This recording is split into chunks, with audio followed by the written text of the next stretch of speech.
Hello बच्चों, कैसे हो आप सभी। मैं आशा करता हूँ कि आप सभी स्वस्थ होंगे, मस्त होंगे और आपकी पढ़ाई भी बहुत अच्छे तरीके से चल रही होगी। मेरे प्यारे बच्चों, आज की इस क्लास में मैं क्लास 11th के एक नए चैप्टर की शुरुआत करने जा रहा हूँ। चैप्टर का नाम है पुष्पीय पादप की आकृति यानी कि प्लांट मार्फोलॉजी के बारे में आज हम पढ़ने वाले हैं। प्लांट मार्फोलॉजी क्या होता है, इसके अंतर्गत क्या क्या चीजें आती हैं जिसको हमको पढ़ना पड़ता है, उन सभी के बारे में आज डिस्कस करूंगा, आपको बताऊंगा और उनमें से एक टॉपिक को मैं आज आपको पढ़ाऊंगा। ठीक है, चलिए अगर हम बात करते हैं कि ये आकार की जो शब्द आया हुआ है, ठीक है, ये जो आपका आकार की आया हुआ है ये क्या चीज होता है और ये पुष्पीय पादप किससे हम कहेंगे, किस पादप को हम पुष्पीय पादप कहते हैं। जैसे अगर हम बात करते हैं जो पादप जगत है उसको 5 भागों में बांटा गया है, तो उनमें से किस भाग को हम पुष्पीय पादप कहते हैं उसकी बात करेंगे। लेकिन सबसे पहले हम बात करते हैं कि आकारकी क्या होती है। अगर हम बेटा आकारकी की बात करते हैं तो आकारकी का परिभाषा भी कुछ होता होगा। तो क्या आकारकी क्या होती है, वो एक वनस्पति विज्ञान की शाखा है यानी कि ब्रांच ऑफ बॉटनी है। वहां पर क्या करते हैं, आकारकी के अंदर हम जो पादप होता है ना, पादप के बाह्य संरचनाओं का अध्ययन करते हैं। पादप के क्या करते हैं, बाह्य जो बाहर से दिख रहे हैं हमको उन संरचनाओं के बारे में पढ़ते हैं। ये क्या कहलाती है, आकारकी कहलाती है। तो इसका अगर हमको डेफिनेशन लिखना हुआ, परिभाषा लिखना हुआ तो कैसे लिखेंगे, हम लिखेंगे वनस्पति विज्ञान की वह शाखा जिसके अंतर्गत पादप की बाह्य संरचना का अध्ययन किया जाता है या बाह्य संरचना का अध्ययन करते हैं, आकारकीय कहलाता है। बात समझ में आया? क्या लिखेंगे हम, वनस्पति विज्ञान की वह शाखा, वनस्पति विज्ञान की वह शाखा जिसमें, वनस्पति विज्ञान की वह शाखा जिसमें पादप की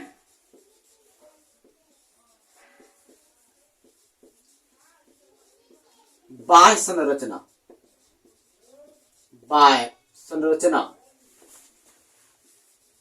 का अध्ययन, बाह्य संरचना का अध्ययन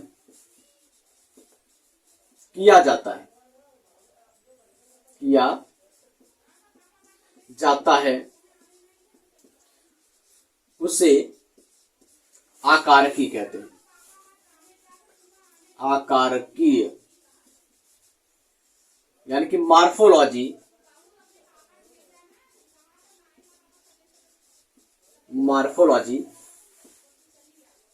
कहते हैं। बात समझ में आया बेटा? क्या कहते हैं, वनस्पति विज्ञान की वह शाखा जिसमें पादप की बाह्य संरचना का अध्ययन किया जाता है वो क्या कहलाती है, आकारकी कहलाती है। अगर इसी बात को इंग्लिश में लिखना हुआ तो क्या करेंगे, the branch of botany, the branch of botany in which study about the external structure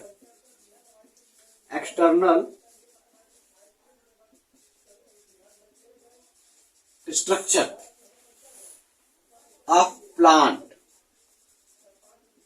called morphology, बात समझ में बेटा? क्या कहते हैं, the study of external structure of plant called morphology. इतनी बातें समझ में आई। मैंने आपको आज एक नया तरीके से आपको एक नया चीज सिखाया कि आकारकी क्या होता है यानी कि मार्फोलॉजी क्या होता है। उसका डेफिनेशन मैंने आपको हिंदी है और इंग्लिश में दोनों में बता दिया। इतनी बातें समझ में आ गई। दूसरी पॉइंट हमारी ये आती है कि ये पुष्पीय पादप है क्या, किस पौधे में पुष्प लगते हैं और किस पादप को हम पुष्पीय पादप करते हैं। सबसे पहले मैं आपको बताऊं कि जो पादप जगत होता है उसको 5 भागों में बांटा गया है, शैवाल, ब्रायोफाइटा, टेरिडोफाइटा, जिम्नोस्पर्म और एंजियोस्पर्म। ये 5 प्रकार के पौधों को बांटा, मतलब पौधों को 5 भागों में बांटा गया है। उनमें से किसमें पुष्प लगता है उसकी बात करते हैं। तो जो आपका आवृतबीजी पादप होता है, आवृतबीजी पादप यानी कि बात करते हैं एंजियोस्पर्मिक प्लांट, एंजियोस्पर्मिक प्लांट। जो आपके एंजियोस्पर्मिक प्लांट्स होते हैं उसको हम पुष्पीय पादप के नाम से जानते हैं। दूसरी पॉइंट आपकी ये आ जाती है कि जो आवृतबीजी पादप होते हैं इसमें विकसित प्रकार के अंग तंत्र पाए जाते हैं। अंग तंत्र का जो संगठन होता है वो बहुत ही डेवलप्ड तरीके का होता है, बहुत ही विकसित प्रकार का होता है। अर्थात इसका मतलब ये हो जाएगा कि जो आवृतबीजी पादप होते हैं इनके पौधों में जड़, तना, पत्ती सभी उपस्थित होती है और ये सुस्पष्ट रूप से अलग अलग भागों में दिखाई भी देती है कि भाई पत्ता कौन सा है, जड़ कौन सा है, तना कौन सा है, ये सभी स्पष्ट रूप से दिखाई देती है। तो आपका अगला जो पॉइंट हो जाएगा, ठीक है, आप इसको नोट कर लीजिएगा कि आकारिकी का डेफिनेशन क्या होता है। उसके बाद अगर हम बात करेंगे पुष्पीय पादप का क्या होता है, मतलब क्या चीजें इसमें कहेंगे हम। देखिए अगर हम बात करते हैं पुष्पीय पादप के लिए तो क्या चीजें कहेंगे, मैं इन बात को यहां पर लिखता हूं। तो आवृतबीजी पादप में, आवृतबीजी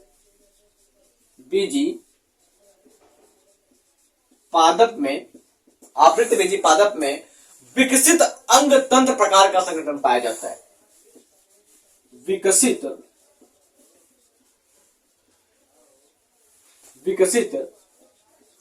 अंग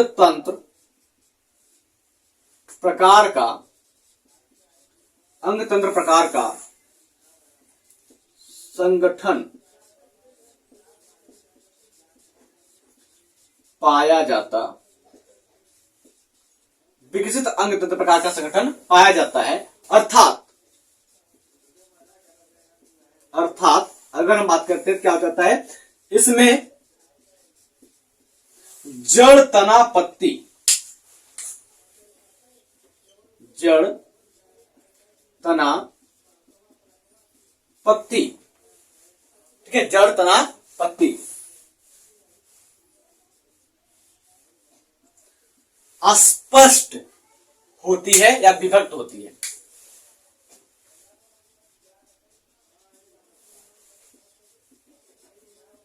स्पष्ट रूप से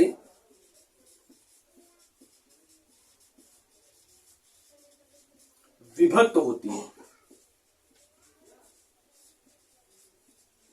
बात समझ में आया? जो आवृतबीजी पादप होते हैं जिससे पुष्प लगते हैं, उन पौधों में जो अंग तंत्र का संगठन पाया जाता है वो विकसित प्रकार का होता है। उसके अलावा अगर हम बात करते हैं शैवाल की, ब्रायोफाइटा की, टेरिडोफाइटा की, जिम्नोस्पर्म की बात करते हैं तो यहां पर विकसित प्रकार के अंग तंत्र नहीं पाए जाते हैं सिवाय एंजियोस्पर्म यानी कि आवृतबीजी को छोड़ करके। इतनी बातें समझ में आई? अगर इसी को आपको इंग्लिश में लिखना हो तो लिखेंगे आप, the angiospermic plant have a developed type of organ system. That means it have root, stem and leaf separately. क्या लिखेंगे हम इसको?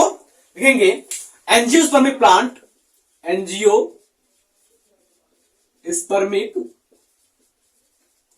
plants have a developed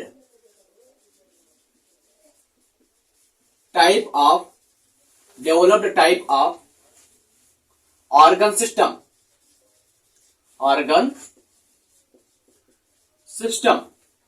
that is it have root, stem, leaf etc separately यानी कि ये क्या होते हैं, अलग अलग होते हैं। बात समझ में आई? तो मैं ऐसा करता हूं कि इतनी बातें आपको समझ में आ गई होगी। आप यहां पर देखिए, मैं आपको डाइकाट यानी कि बात करते हैं द्विबीजपत्री पादप का एक पौधा मैं आपको लगाकर दिखा रहा हूं। देखिए वो पौधा है सरसों का जिसका बॉटनिकल नाम होता है ब्रेसिका नाइग्रा, ठीक है। अब उसमें देखेंगे तो आपको अलग से रूट दिखाई दे रहा है, अलग से फ्लावर दिखाई दे रहे हैं, अलग से प्लांट दिखाई दे रहे हैं, अलग से स्टेम दिखाई दे रहे हैं। स्टेम में नोड, इंटरनोड दिखाई दे रहा है, कलिकाएं दिखाई दे रही हैं, उसके बाद स्तंभ, तना जिसको कहते हैं वो दिखाई दे रही है। मतलब सभी चीजें क्या हो रही है, वो अलग अलग से स्पष्ट रूप से दिखाई दे रही है। बातें समझ में आई? तो मैं आशा करता हूं कि इतनी बातें आपको डिटेल से एकदम अच्छे तरीके से समझ में आ गई होगी। मैं आपसे कहना चाहूंगा कि इन पॉइंट को आप फटाक से नोट कर लीजिए। सो आगे चलते हैं। तो अभी इस मार्फोलॉजी यानी कि आकारिकी के अंदर हम क्या पढ़ाने वाले हैं आपको वो देख लीजिए। इस आकारिकी के अंदर हम आपको तीन चीजें पढ़ाएंगे। पहली क्या हो जाएगी आपकी, वो हो जाएगी जड़। दूसरी क्या हो जाएगी आपकी, वो हो जाएगी तना।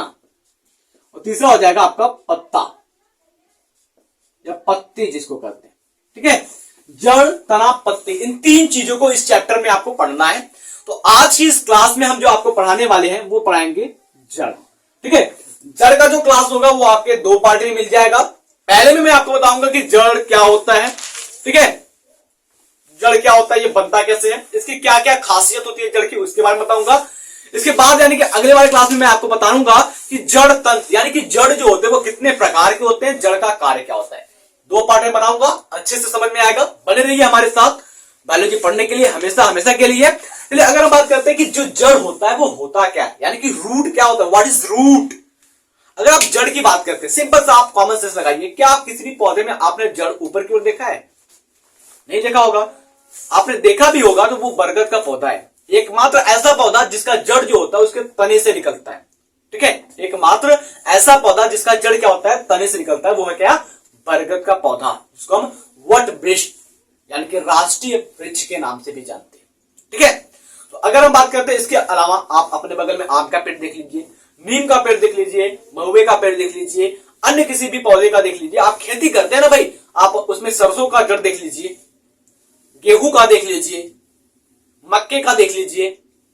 ठीक है, आप जिस भी फसल की खेती करते हैं उसमें जड़ देखिए ना, जो जड़ होता है वो कहां जाता है, वो मिट्टी के अंदर जाता है। क्या होता है, मिट्टी के अंदर जाता है, इसलिए उसको क्या कहेंगे, जियो पॉजिटिव। क्या कहेंगे हम उसको, जियो पॉजिटिव के नाम से जानते हैं। और अगर हम बात कर रहे हैं इसी जड़ की बात कर रहे हैं, वो जड़ जो होता है वो क्या, सनलाइट से दूर भाग रहा है ना, सूर्य के प्रकाश से क्या हो रहा है, दूर भाग रहा है। अगर वो सनलाइट के पास जाता, ठीक है, सनलाइट पॉजिटिव होता, वो क्या करता, वो प्रकाश की ओर भागता ना, ऊपर की ओर निकलता।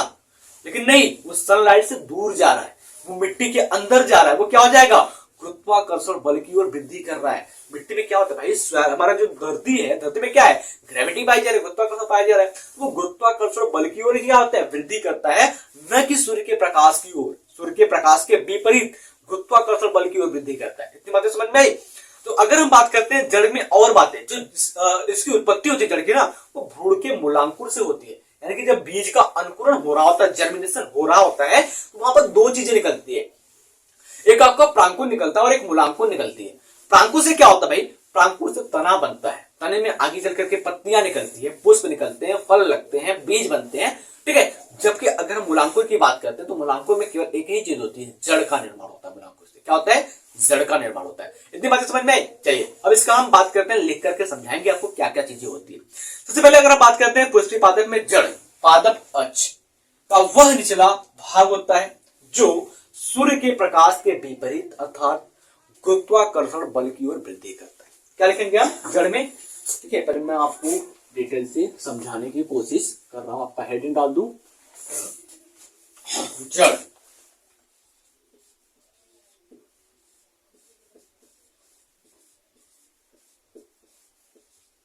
रूट, ठीक है, रूट की बात कर रहे हैं, मैं आपको बता रहा हूं।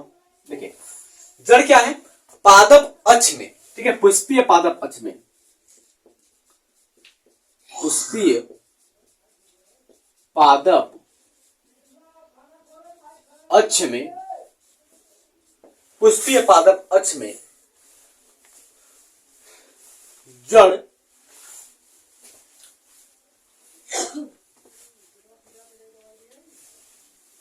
एक मिनट,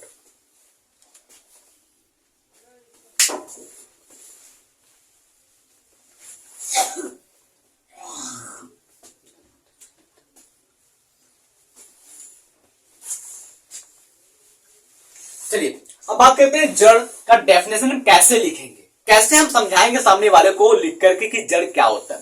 तो इसकी बात करते हैं, तो पुष्पीय पादप में जड़ पादप अक्ष का वह निचला भाग होता है जो सूर्य के प्रकाश के विपरीत तथा गुरुत्वाकर्षण बल की ओर वृद्धि करता है। लिखेंगे हम पुष्पीय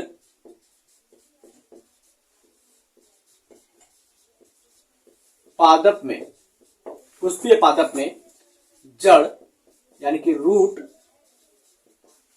पादप अक्ष, पादप अक्ष यानी कि प्लांट एक्सिस, क्या कहेंगे इसको हम, प्लांट एक्सिस का वह निचला भाग, का वह निचला भाग, वह निचला भाग जो सूर्य के प्रकाश के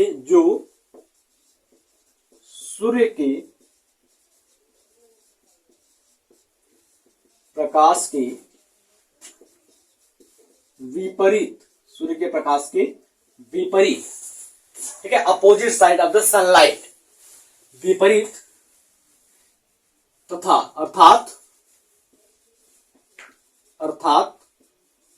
क्या हो जाएगा, गुरुत्वाकर्षण बल की दिशा में वृद्धि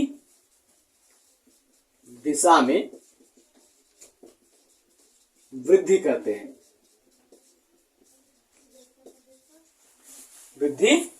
हैं, इतनी बातें समझ में आई। अब अगर हम बात करते हैं इसकी उत्पत्ति कैसे होती है, इसका डेवलप कैसे होता है, देखिए इसकी उत्पत्ति की बात करते हैं। इसकी उत्पत्ति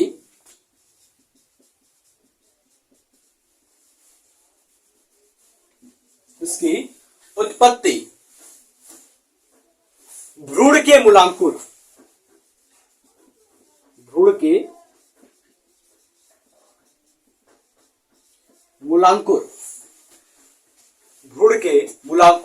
से बीज के अंकुरण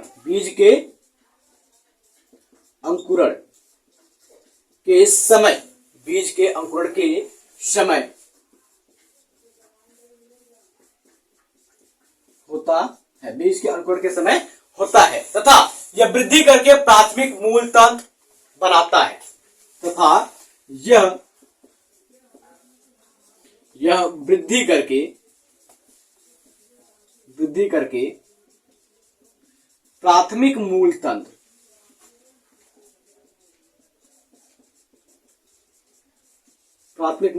बनाता है। देखिए अगर हम बात करते हैं इस लाइन की, उसकी उत्पत्ति वाले लाइन की, तो मैं आपको एक डायग्राम के माध्यम से समझाता हूं। देखिए ये कोई बीज हो गया, ठीक है। अब क्या हो रहा है, इस बीज में अंकुरण हो रहा है, आंखा निकल रहा है, ठीक है। अब इस बीज में जब अंकुरण हो रहा है तो इसमें दो चीजें होंगी, इस प्रकार से दो चीजें होंगी, ठीक है। आप अपने बुक में देखेंगे तो इस प्रकार से यहां पर बना करके आपको दिखाया गया होगा, दो चीजें होंगी। पहले क्या होगा, जो ऊपर की ओर जा रहा है इसको हम क्या कहेंगे, इसको हम कहेंगे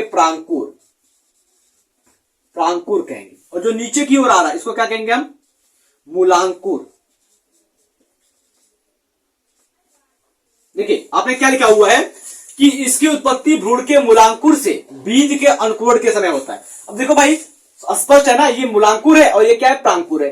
अब यानी कि ये जो नीचे वाला भाग मूलांकुर है, इससे क्या होता है, जड़ बनता है। क्या बनता है, मूलांकुर आगे चल के क्या करता है, जड़ का निर्माण करता है। क्या करता है, जड़ का निर्माण करता है। और प्रांकुर की बात करते हैं, देखो प्रांकुर क्या करता है, प्रांकुर आगे चलकर क्या बनाता है भैया, तना बनाता है, पत्ती बनाता है, फल बनाता है, पुष्प बनाता है, आदि का निर्माण करता है। समझ में आया, यानी कि जड़ की बात करते हैं तो वो मूलांकुर से बनता है, वो नीचे की ओर जा रहा है। देखिए डायग्राम में ये नीचे की ओर जा रहा है, और ये क्या है आपका, ये है आपका बीज।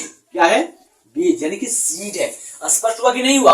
अब अगर हम बात करते हैं यहां पर अगली पानी देखते हैं ना, ये क्या होता है, मूलांकुर वृद्धि करके प्राथमिक मूल तंत्र का निर्माण करता है। वृद्धि करके क्या करता है, प्राथमिक मूल तंत्र का निर्माण करता है। अब ये मूलांकुर जो वृद्धि कर रहा है ना भाई, ये प्राथमिक मूल तंत्र कहलाएगा। क्या कहलाएगा, प्राथमिक मूल तंत्र कहलाएगा।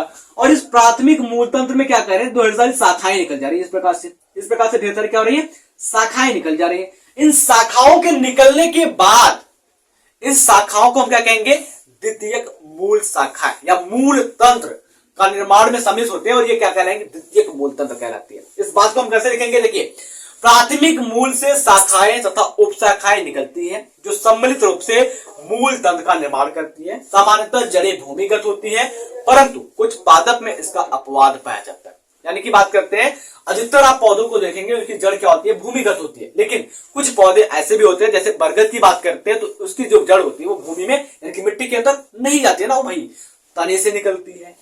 समझ में आया अच्छे से। चलो क्या लिखेंगे हम आगे, प्राथमिक मूल में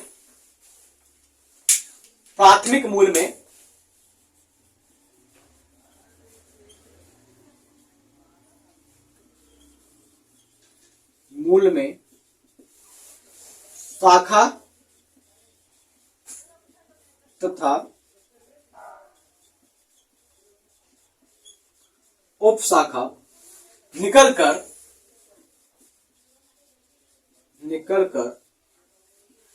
प्राथमिक मूल में शाखा तथा उपशाखा निकलकर सम्मिलित रूप से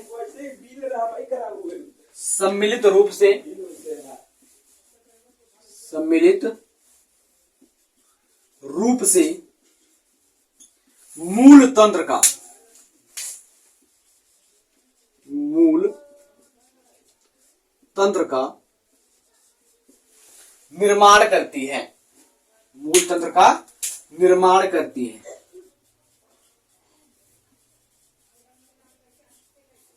मूल तंत्र का निर्माण करती है। जो सामान्यतः क्या करती है भाई, सामान्यतः जड़ें भूमिगत होती है। ठीक है, सामान्यतः जड़ क्या होती है, भूमिगत होती है। सामान्यतः जड़ भूमिगत होती है, परंतु इसके कुछ अपवाद पाए जाते हैं। कुछ अपवाद पाए जाते हैं। कुछ अपवाद क्या होते हैं, पाए जाते हैं। बात समझ में आई भाई आपको? मैं आशा करता हूं कि अच्छे से आपको ये बातें समझ में आ गई होगी। समझ में आया? तो आपको लिखना क्या है, सबसे पहले आपको लिखना क्या है, इसको लिखना है। नंबर 1 पर इसको लिखना है, दूसरे नंबर पर इसको लिखना है और तीसरे नंबर पर आपको इसको लिखना है। देन उसके बाद आपको ये डायग्राम चौथे नंबर पर बना देना है। अच्छे से समझ में आ गई?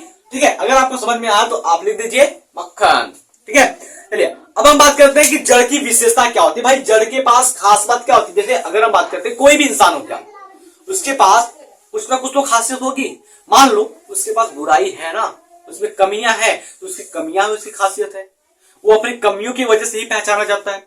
ठीक उसी प्रकार से अगर हम बात करते हैं उस इंसान में अच्छाई है, कुछ ना कुछ तो अच्छाई होगी, तो उसकी खासियत ये हो जाएगी। मान लीजिए आप पढ़ने में बहुत तेज है, तो क्या है आपकी खासियत, क्या है, आप पढ़ने में बहुत तेज है। हमारी क्या खासियत, हमें पढ़ाता अच्छा हूं, तो हमारी खासियत हो गया है कि हम पढ़ाते अच्छा है, इसलिए तो आप मुझसे पढ़ रहे हैं और आप पढ़ते अच्छा है, तो आपकी ये खासियत हो जाएगी, विशेषता हो जाएगी। ठीक उसी प्रकार से अगर हम बात करते हैं जड़ की क्या विशेषता होती है भाई, जड़ का जो कार्य होता है ना, जो विशेष रूप से कार्य होता है ना, वही उसकी विशेषता होती है। तो हम समस्त रूप से पूरे कार्य को नहीं बताने वाले, पूरे कार्य क्या होती है, क्या क्या होती है, क्या क्या प्रोसेसेस होती है, प्राथमिक कार्य क्या होता है, द्वितीय कार्य क्या होता है, इन सभी के बारे में मैं अगली क्लास में बताऊंगा। देन उसके पहले मैं क्या करूंगा, आज की इस क्लास में आपको थोड़ी सी बेसिक बातें बताऊंगा इसकी विशेषता के बारे में, जो आपके लिए काफी ज्यादा इंपॉर्टेंट है। जैसे कि अगर हम बात करते हैं कि जो बीज होता है उसे किस भाग से जड़ का निर्माण होता है, जड़ पर क्या क्या पाया जाता है, कौन सी गांठ पाई जाती है, क्या नहीं पाई जाती है, जड़ में क्या नहीं पाया जाता है, क्या पाया जाता है, जड़ जो होता है वो कैसे दिखता है, इसके बारे में मैं आज इस क्लास में आपको विशेषता के अंदर बताने वाला हूं। तो मैं आपसे कहना चाहूंगा कि फटाक से जितना जल्दी हो सके आप इसको नोट कर लीजिए। चलिए अब हम बात करते हैं जड़ की विशेषता क्या क्या होती है भाई, इसके कैरेक्टर्स क्या क्या होते हैं।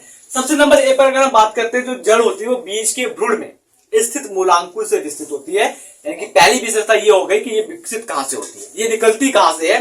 तो पहली विशेषता की अगर हम बात करते हैं, तो जो जड़ होती है ना, जड़ बीज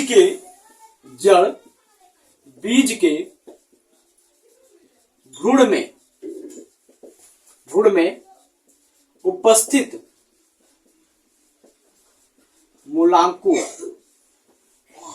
से विकसित होती है। ये इसकी पहली विशेषता हो गई। दूसरी अगर हम खास बात की बात करते हैं, जड़ पर पार्श्व तथा पर्व संधि अनुपस्थित होती है। पार्श्व और पर्व संधि यानी कि इंटरनोड और नोड जो होती है वो अनुपस्थित होती है। देखो नोड और इंटरनोड की बात करता हूं क्या होता है। देखो अगर हम बात करते हैं, ये कोई तना हो गया, ठीक है, यहां पर ये जो गांठ पाई जा रही है इस प्रकार की, जहां से अलग प्रकार की कलिकाएं निकलती है।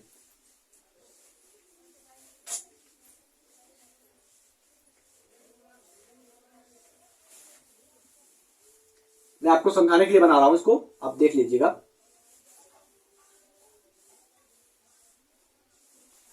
ठीक है, अब बात करते हैं यहां पर नोड क्या है, इंटरनोड क्या है। देखिए ये जो आपकी गांठ है ना, ये वाली, ये क्या कहलाएगी, आपकी नोड कहलाएगी। नोड क्या कहलाएगी? नोड कहलाएगी। यानी कि ये कहलाती है आपकी पर्व संधियां। क्या कहलाती है? पर्व संधियां। पर्व संधियां इंटर नोड्स कहलाती है। और अगर हम बात कर, सॉरी, ये नोड्स कहलाती है। उसके बाद अगर मैं बात करता हूं इसका, ये वाला भाग, ये जो भाग है ये क्या कहलाता है आपका? ये कहलाता है आपका इंटर नोड। इंटर नोड क्या कहलाता है? ये आपका इंटर नोड कहलाएगा, यानी कि ये कहलाएगा संधि। क्या कहलाएगा? ये आपका संधि कहलाएगा या पर्व कहलाएगा। ठीक है, क्या कहलाएगा? पर्व कहलाएगा। तो ये जो आपका नोड और इंटर नोड होता है, पर्व संधि और पर्व जो होता है, ये आपका जड़ में नहीं पाया जाता। बात समझ में आया? ये जड़ में नहीं पाया जाता, कतई नहीं पाया जाता। तो आप क्या करोगे? यही बात लिखोगे कि जड़ के अंदर क्या होता है? पर्व तथा पर्व संधियां अनुपस्थित होती हैं तथा इन पर पत्ती एवं पुष्प तथा कलिकाएं भी नहीं पाई जाती। क्या आपने कभी देखा है जड़ के अंदर कोई पत्ता पाया गया हो, या जड़ के अंदर कोई पुष्प लगा हो, कलिका लगा हो? कभी आपने देखा है? नहीं देखा है ना, तो भाई होता ही नहीं है, तो आपको दिखेगा क्या? हमने भी नहीं देखा है, तो आप भी नहीं देखा है। यानी कि अगर हम बात करते हैं दूसरे नंबर पे, क्या लिखेंगे आप? जड़ में, जड़ में पर्व यानी कि इंटर नोड तथा पर्व संधि, इंटर नोड तथा पर्व संधि यानी कि बात करते हैं नोड अनुपस्थित होता है। अनुपस्थित तथा जड़ों में पत्तियां, पुष्प तथा कलिकाएं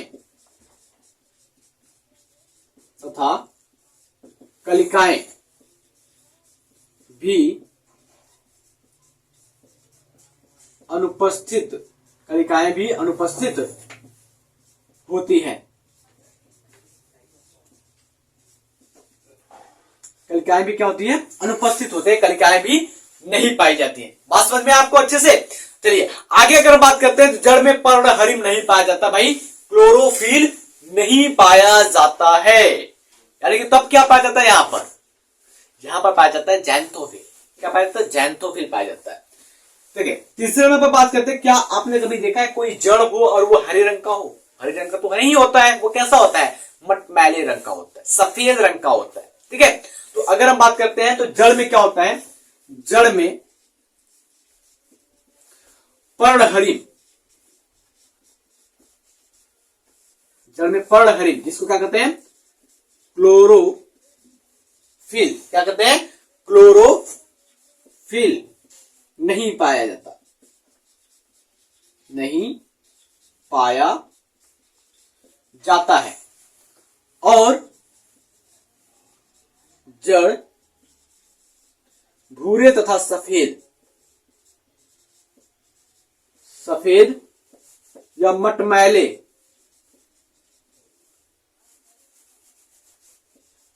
मटमैले रंग का होता है। इतनी बातें समझ में आई आपको? 3 पॉइंट आ गया समझ में। चौथे पॉइंट की बात करते हैं। चौथा पॉइंट क्या होता है उसको देखिए।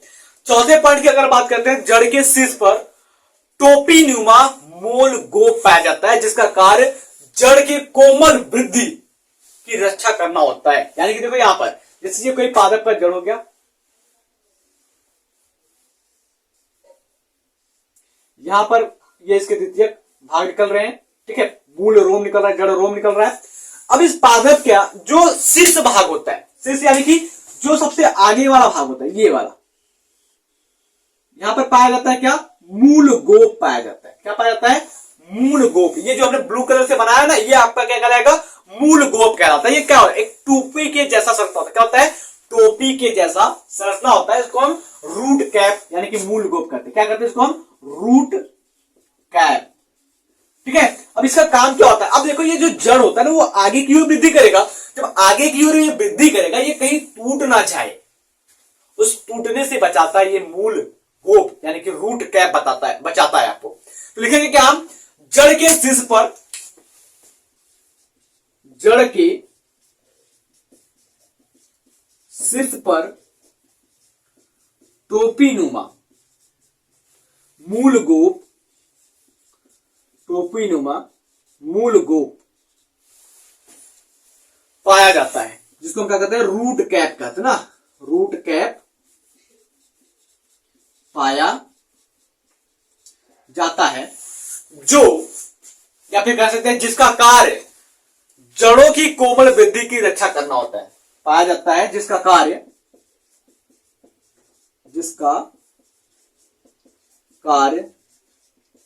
जड़ों की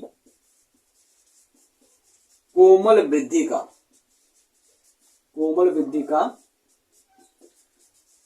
रक्षा करना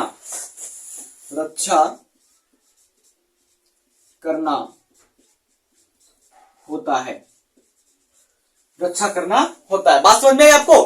चलिए आगे अगर बात करते हैं, जड़ में क्या होते हैं, मूल रोम पाए जाते हैं। ये देखो हमने बताया ना भाई, ये क्या आपके, ये मूल रोम है, क्या है, मूल रोम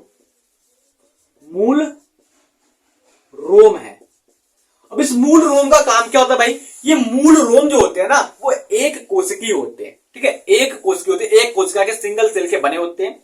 ये लंबे और पतले धागे की जैसी संरचना होती है, जिसका कार्य क्या होता है, भूमि से जल खनिज का अवशोषण करना, ठीक है, और जड़ के जो क्षेत्रफल होते हैं उसको बढ़ाने का काम क्या होता है। जितना जितना ये फैलेगा उतना ज्यादा जड़ का क्षेत्रफल क्या हो जाएगा, विस्तृत होगा, यानी कि फैलेगा। पांचवा पॉइंट क्या हो जाएगा भाई यहां पर, तो जड़ के मूल रोम, ठीक है, जड़ के मूल रोम यानी कि बात करते हैं रूट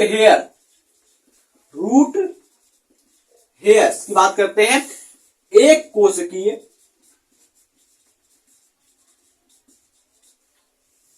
कोशिकीय लंबी पतली, लंबी एवं पतली संरचना होती है, जिसका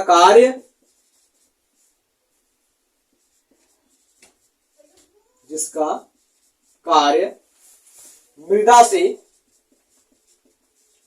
जल खनिज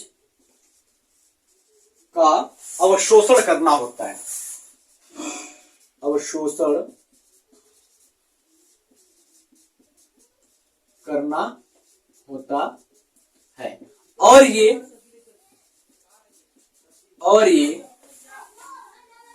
जड़ के सतह को बढ़ाती है। मैं आशा करता हूं कि इतनी बातें आपको अच्छे से समझ में आ गई होगी। दूसरी खास बात की अगर हम बात करते हैं, जो जड़ होता है वो प्रकाश से दूर तथा पृथ्वी के गुरुत्वाकर्षण अर्थात भूमि के आकर्षण शक्ति की ओर क्या करता है, वृद्धि करता है। यानी कि बात कर रहे हैं सूर्य का प्रकाश ऊपर है ना, तो प्रकाश की ओर जड़ न निकल करके पृथ्वी में जो खींचने की क्षमता होती है, आकर्षण की जो शक्ति होती है, उधर की ओर ये वृद्धि करता है। यानी कि हम कह सकते हैं कि जो जड़ होता है वो निगेटिव फोटोट्रॉफिक होता है, लेकिन पॉजिटिव जियोट्रॉफिक होता है, ठीक है। तो क्या कहेंगे हम, इस पॉइंट को आप थोड़ा सा नोट कीजिए, फिर अगले पॉइंट की ओर चलते हैं।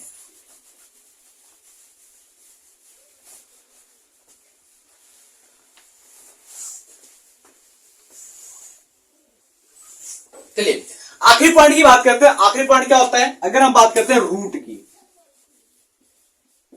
यानी कि जड़ की बात करते हैं, तो ये क्या होता है, जैसे दो चीजें होती है। पहले की अगर हम बात करते हैं तो ये क्या होता है, निगेटिव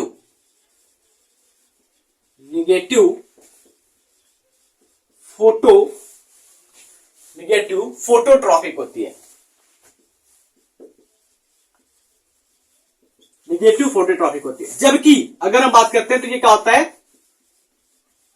पॉजिटिव जियोट्रॉफिक होता है, पॉजिटिव जियोट्रॉफिक होता है। अर्थात अगर हम बात करते हैं तो ये सूर्य के प्रकाश से दूर भागता है, सूर्य के प्रकाश से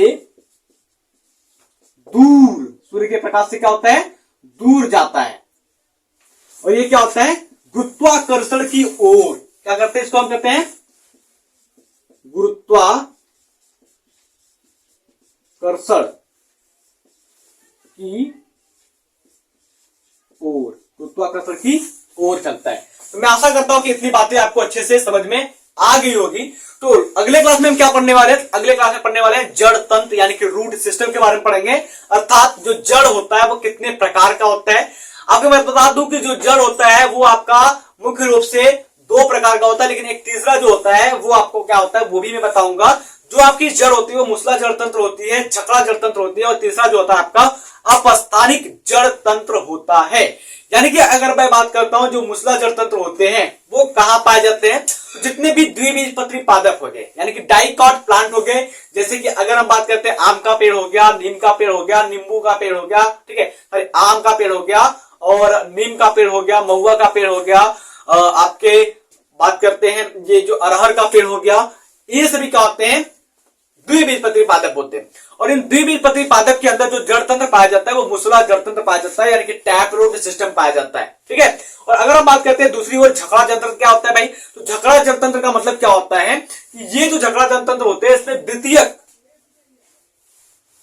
जड़ जो होते हैं वो ढेर सारे मात्रा में पाए जाते हैं, और जो प्राथमिक जड़ होता है वो नहीं पाया जाता। मतलब प्राथमिक जड़ जो होता है वो कम समय के लिए होता है, जबकि द्वितीयक जड़ जो होते हैं वो लंबे समय के लिए विकसित हो जाते हैं। और ये जो झकड़ा जड़ तंत्र होता है ये आपके एक बीजपत्री पादप में पाए जाते हैं। जैसे अगर हम बात करते हैं गेहूं, चावल, मक्का, बाजरा, जोनरी, इसमें क्या होते हैं, ये सभी पाए जाते हैं झकड़ा जड़ तंत्र। उसके बाद अगर हम बात करते हैं अपस्थानिक जड़ तंत्र की बात करते हैं, तो अपस्थानिक जड़ तंत्र में क्या होते हैं, जैसे अगर हम बात करते हैं कुछ घास हो गए, ठीक है, बरगद हो गया, इनमें जो जड़ होती है ना वो जड़ वो मूलांकुर से न निकल करके इनके तने से निकलती है, ठीक है। मूलांकुर के अलावा किसी अन्य भाग से जब जड़ निकलता है तो वह क्या कहलाता है, आपका अपस्थानिक जड़ तंत्र कहलाता है।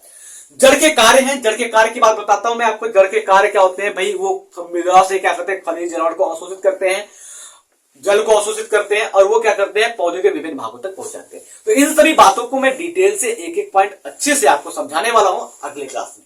मैंने इन सभी चीजों को इसलिए बता दिया ताकि आपको थोड़ा सा लगे कि हमने हाँ पिछले क्लास में कुछ जाना था जो हमको आज अच्छी तरीके से समझाया जा रहा है, और आपको अच्छे से समझ में आना चाहिए। मेरा उद्देश्य एक ही है कि आपको जो कुछ भी पढ़ाया जाए वो अच्छे से समझ में आए।